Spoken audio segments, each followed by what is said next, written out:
Hello, and welcome to another edition of Listening to Uncle James Read. This is from Life of Pi by Yann Martel. All now.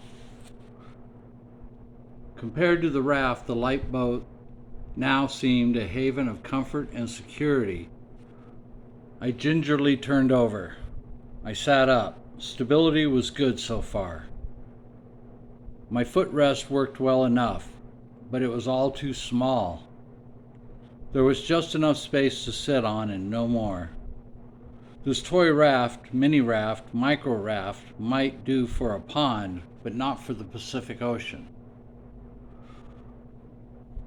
I took hold of the rope and pulled.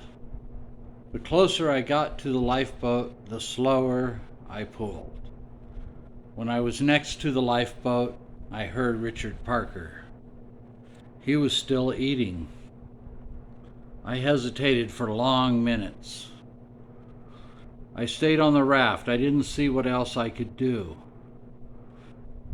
My options were limited to perching above a tiger or hovering over sharks. I knew perfectly well how dangerous Richard Parker was.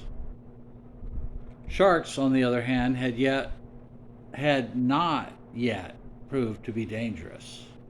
I checked the knots that held the rope to the lifeboat and to the raft. I let the rope out until I was 30 or so feet from the lifeboat, the distance that about rightly balanced my two fears, being too close to Richard Parker and being too far from the lifeboat. The extra rope, 10 feet or so, I hoped, around the footrest oar. I looped around the footrest oar.